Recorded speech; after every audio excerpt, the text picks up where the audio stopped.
These are the best thriller book recommendations that have mixed media. Hello my friends, my name is Michaela. Welcome back to my YouTube channel where we talk about all things thriller books. Today's video is a highly requested video. It is going to be my top thriller book recommendations that all have mixed media. Something about me is I'm a mixed media stan, so just know these are the creme de la creme, in my opinion, of thriller books. Thank you so much for taking the time to click on this video and spend this time with me. I appreciate you more than you know. I'd love it if you could hit the subscribe button if you're not already. And without further ado, I'm just going to shut up with this intro and let's get into it. So to start with, I thought it would probably be a good idea to start with what is mixed media, because I feel like lately it's become a bit of a rising trend within thriller books especially. So mixed media covers a wide range of different kind of documents that can be inserted into a book. So I'm talking, it could be newspaper clippings, it could be interview transcripts, it could be podcast transcripts, it could be extracts of Netflix documentaries. Sometimes the whole book can be told in that format, or other times it can be little snippets included within the book, to add a bit of something. And to me, I just think it's so much fun. I feel like it adds a bit of something different to a book. I feel like it adds a bit of a different layer. And today I'm going to talk to you about some books that are all told through mixed media. Some that are contain little bits of mixed media. How many times can I say mixed media in the space of a minute? I will tell you when I'm speaking about the books, what sort of mixed media they can contain to give you a bit of a good idea. And I've also got a couple to talk about that are on my TBR. Okay, I hope I explained that all right. The first two books we're going to start with are books that are told entirely through mixed media, and they are written by an author called L.C. North, and the books are Ugly Truth and Clickbait. I don't see anybody speaking about these books, and that is criminal because I absolutely loved both of these books so much. If you are into celebrity culture at all, the Free Britney, the Kardashians, reality TV, that kind of thing, I think you would absolutely eat these books up. But I know that kind of thing isn't for everyone, so yeah, I just want to start with that. A little bit of a disclaimer if you're going to pick these books up. So The Ugly Truth, which was actually the first book I read from L.C. North, follows celebrity culture and the dark side of fame and misleading headlines. Because Melanie Lang is I want to say she's a C-list celebrity. That sounds a bit mean, doesn't it? Well, anyway, she's gone missing and everyone is where is she? Her father is kind of an heir, he's a really big deal, and she's a danger to herself and she is in a mental health facility. Melanie's ex-husband and her best friend are both saying that's not true, he's telling lies, and she's been kidnapped, and the media are just printing basically whatever one will get them the most views. I feel it's very relevant with in terms of celebrity culture. This one was given Free Britney especially. So like I said, this book is told entirely through mixed media, and it follows people who are speaking on Reddit threads, their conspiracy theories. Is told through newspaper headlines, is told through interview transcripts, and it is just so good. I feel this could be a non-fiction book. Obviously it's not, it is about fiction, but if you're into celebrity culture, this is one to pick up. Clickbait was L.C. North's next release, so this came after The Ugly Truth, and this follows a family called the Lancasters. They are basically the Kardashians, allegedly. They've got their own reality TV show called Living with the Lancasters. The whole of the UK loved them. They were obsessed, they were celebrity royalty, until one day a video gets released of a party that they had back in the day, and in that video is a boy that went missing and nobody ever knew what happened to him. Now a YouTuber is doing a true crime documentary all on the family and digging in to find out why that boy was at the party, what was he doing there, and did the Lancasters cover up a crime. So this one, you're kind of getting transcripts of YouTube videos in it, you're getting those interviews, you're getting the exposés, blogs, And honestly, I just, like I said, I don't see anybody speaking about these books, but I do feel maybe it is a bit like niche. They're definitely like thriller mysteries maybe, but just focusing on the celebrity culture, so maybe that's why. But I think they deserve so much love, so they're the first books that I wanted to include in this video. And they're both set in the UK, and we all know, and I know you all love books set in the UK as well. The next book is one of my favourite books of all time, and it is by none other than Queen Lisa Jewell, with not her latest release, I think it was a last year release maybe? None of this is true. This felt so fresh. It felt so different to anything Lisa Jewell has put out before. Like when I was reading it, I was thinking, oh my God, Lisa Jewell, who's put like a firework up your arse? Because honestly, like I didn't know she had it in her, to be honest. I really, really didn't. But she absolutely smashed it. So this book follows two women, Josie and Alex, and they meet in a pub, and they are both celebrating their 40th birthdays, but their lives couldn't be more different from each other. Alex is a successful podcaster, and Josie kind of doesn't have anything going on in her life. She's married to an older man, her children are a bit older, and like she is a bit bored with her life. But they are birthday twins, so it's both of their 40th birthdays, and they were also both born in the same hospital. They meet in the toilet, and Alex is like, oh, happy birthday. But what she doesn't know is Josie is about to become obsessed with her. Josie starts arranging like impromptu meetings that seem like they're by chance, but they're not. Like Josie is definitely orchestrating them. And she convinces Alex to do a podcast all about them called Hi, I'm Your Birthday Twin. And like Josie's coming out with some wild stories. And like how much of what she is saying is true? Perhaps none of it. Do you see what I did there? And like throughout the book, very early on, you find out that something serious has happened because a Netflix documentary is taking place all on this case. So we're kind of getting past and present timelines, but like not really, because we're getting like podcast transcripts, and then we're also getting like the transcript of the Netflix series as well. So like that's the mixed media elements of this. But I would really recommend you listen to this on audio. It is one of the best audiobooks I have ever listened to in my life. In fact, I think it is the best audiobook I've ever listened to. I've actually read it physically and I've done it on audio. Both were incredible, but I think that audiobook just like added like a little like, it just topped it a little bit, you know? And Lisa Jewell actually has like plays a little cameo in it, which if you know Lisa Jewell's voice is so much fun. And excitingly, this is now being turned into a Netflix documentary. How cool is that? And like, I'm just think like Netflix, do not fuck this up. Like, do not fuck this up, because sometimes they do, don't they? And you're watching it and you're thinking, God, this is terrible. But Josie and her double denim, I'm ready to see it on screen. It wouldn't be a mixed media book recommendations video if we didn't include Janice Howlet. Now, I'm going to speak about a couple of her books in this video, but I just want you to know that every single book Janice Howlet has ever written is told entirely through mixed media. So the first book I want to speak about is called The Mysterious Case of the Alperton Angels, and this follows the story of a cult who were like prolific in the 90s, and they convinced a mother that her baby was the Antichrist. So the cult actually all took part in a suicide pact, and sadly they all passed away. However, the mother and the baby disappeared and they were never found. But now a true crime author named Amanda is writing a book on the case, and the baby has just turned 18. So she's like, right, I'm going to find the baby and I'm going to find out like what they're doing now, basically. Is the baby the Antichrist? So this book is told through like emails, interviews, transcripts, newspaper articles. Like I feel like Janice Howlet, you feel like you're really diving into a murder case, and like not murder, like a mystery case. I would say these are more mystery than thriller. Like I feel like you're uncovering the case with like the author, like you're figuring it out as the main character is figuring it out. And I just think it was such a cool concept. So yeah, it's told entirely through mixed media.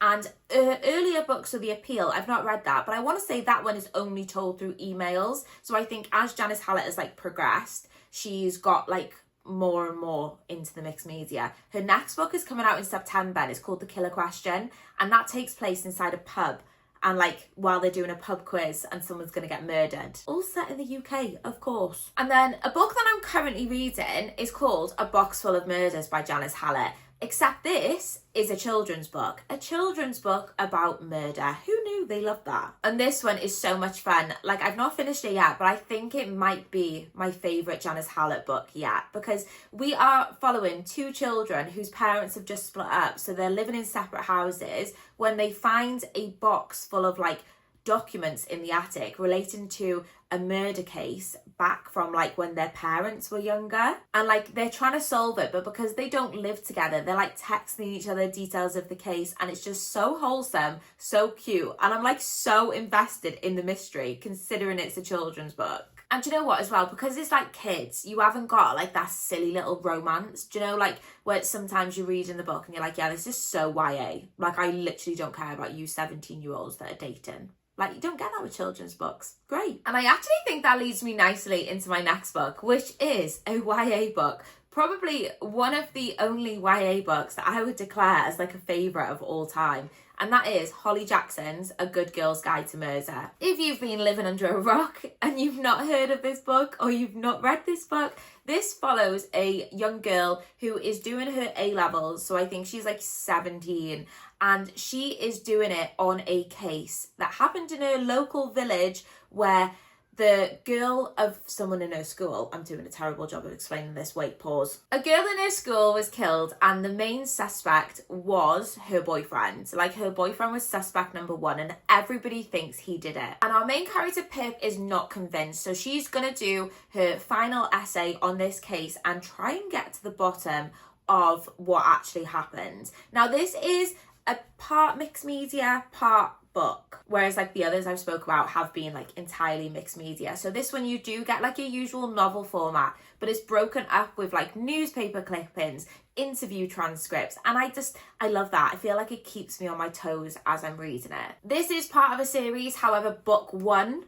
is my favourite and will be my favourite like of all time. I've even got a special edition copy, but it's like right up there. I can't reach it. I'm a short girl. And you know how I said before, like the YAs have that like silly little romance? This does have the silly little romance, but it's actually one of the only YA romances that I can get behind. Let's talk about one of my newest favourite books of all time, The Favourites by Lane Fargo. Wow. This book, when I read it, I only read it, I want to say like a few months ago. It was the easiest 5 stars that I've given a book probably this year. I just want to say it's not a thriller, but so many of my thriller friends have all given it 5 stars. I feel like it has got like the elements that us thriller like lovers love. Like when you're reading it, it's got like that mystery suspense, like it's building up to something. So don't write this off based on what I'm going to tell you, because I feel like I was a bit put off when I first found out, and I'm so glad I took a chance on it. This book follows 2 ice dancers, not ice skaters, they're ice dancers. Did you know that there was a difference? I did not. Anyway, their names are Katerina and Heath, and Katerina will do anything to be like the top ice dancer. Like, she wants gold at the Olympics and she will do anything she can to get that. Heath's kind of just like here for a good time. Do you know what I mean? Like, he will do anything that Katerina wants. He's a bit more laid back, where Katerina, she is out for blood.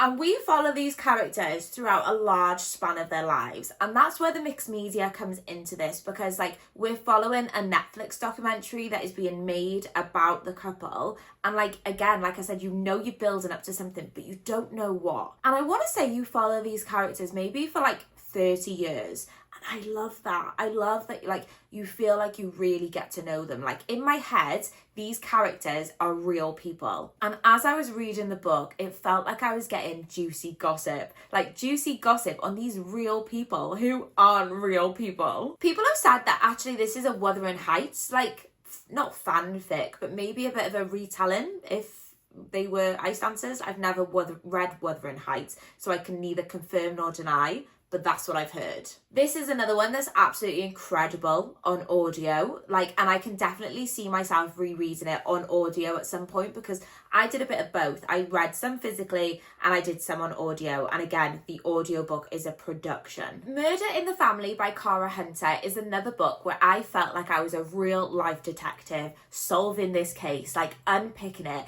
and the tagline of this book is, can you solve the murder before they do? So like the evidence is presented to you and like you have to try and work it out as you are reading the book. and I did not get it right. Nobody hired me as a police detective because I ain't solving shit. Which is quite funny, to be honest, with the amount of like thriller books I read. I never get it right, literally. Somebody could like lie to my face and be like, it wasn't me. And I'm like, okay, no problem, next. So this book is trying to solve the case of a man that was found dead in his own garden in 2003.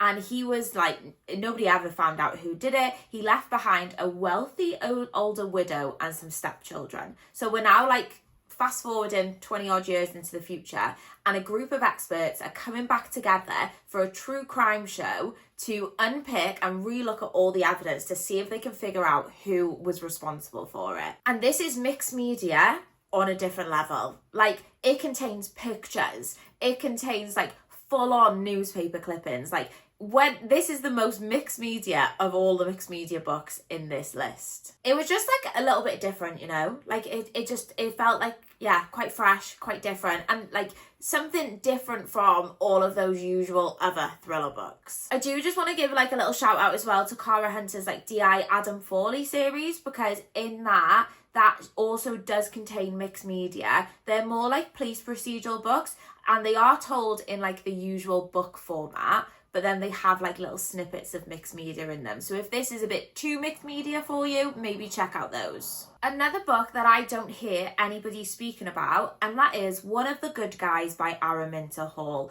If you like a book that has something to say, like a bit of a feminist book, then this one is going to be for you. But it is still like a mystery thriller. In this book, we meet Cole. Cole is like your just standard 40-year-old guy, and his wife has left him. And he's like, I don't know what I did. Like, I didn't do anything wrong. Like, I'm literally like a good guy. Like, why would my wife leave me? Like, he's playing innocent. And then we get his wife's point of view, and like she is telling a completely different side of the story. So because his wife has left him, he's moved to this new town to try and restart his life when he gets caught up in an investigation of two girls that have gone missing. He gets thrown right into the investigation. And the tagline of this book is, "This is what happens when women have had enough." So yeah, I feel like it's a bit of like a feminist thriller mystery. We actually read this for book club. I want to say it was like over a year ago. And like we did get some mixed opinions, but I really enjoyed it. And like I said, I don't see anybody speaking about this book. We're getting some like little underrated thriller books in this video, if you will. Tell Me What You Did by Carter Wilson is quite a new release. It only came out this year. And again, this one was just so different to anything I have read. But disclaimer, I didn't love it. I think it was like a bit on the longer side, but I wanted to include it in this video because it's got some really fun mixed media elements. And like, just because I didn't love it, like, doesn't mean you're not gonna. Do you know what I mean? In this book, we meet our main character called Poe. She's got a podcast, and her podcast is called Tell Me What You Did, where basically these people are invited on to confess their crimes anonymously. Do you know what I mean? So like bit of juicy gossip. One day, a guy comes on and she's like, right, you've got 60 seconds to tell me what you did. And he's like, I killed your mum. And she's like, I don't think you did, motherfucker, because I killed the person that killed my mum. Or actually, I've just given myself a bit of PTSD saying that, because the main character does not stop saying mother the whole way through it. And I was just like, just get a new insult. Like, literally, just get a new insult. It was like every time it happened, I was like, oh, come on. So just go into it knowing that, because yeah, that really annoyed me. But anyway, the mixed media elements. It contains like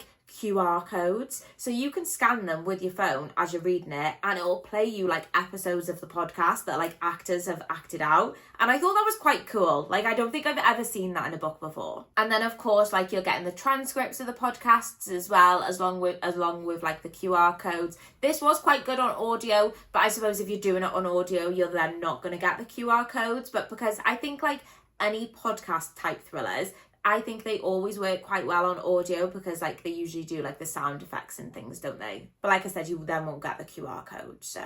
And it's also like a bit of a cat and mouse chase thriller, because obviously then Poe's trying to find out like who this person is. And I'm not a big lover of cat and mouse chases, like when it's not like a police procedural. So I think that affected my enjoyment. But if you like a cat and mouse thriller, then you might enjoy this. So I wanted to include it anyway. Okay, the next two books I'm going to speak about are books that are actually on my TBR. So I've not read these yet.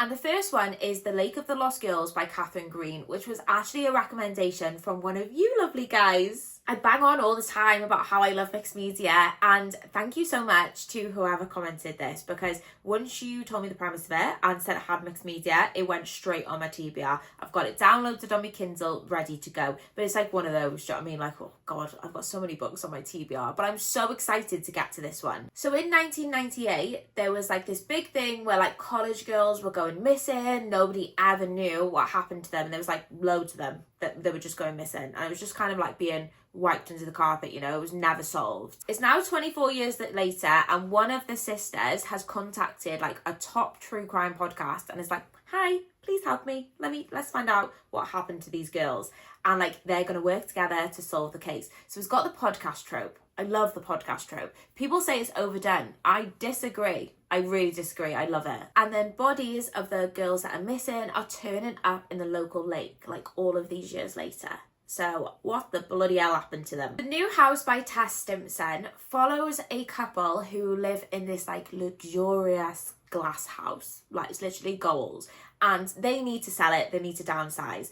But the owners want to sell to somebody that is gonna keep their secrets. Then there's two couples who are interested in buying the house, and how far will they go to get the house of their dreams? It sounds a bit cheesy, doesn't it? Like, I don't think I've read a book like where people are going to kill to get their house, like to get their dream house. I mean, I'm sure it probably happens, doesn't it? Like neighbour wars, like threatening notes, like pull out, don't you offer more money or I'm going to offer more money, I don't know. But anyway, it's got mixed media, so like the premise sounds good anyway, because like I love like buying houses. I don't know if any of you do this, right, but I go on like Rightmove and like I just search by like price highest to lowest, and there'll be a house for like £4 million, and I'm like, nah, don't like the kitchen.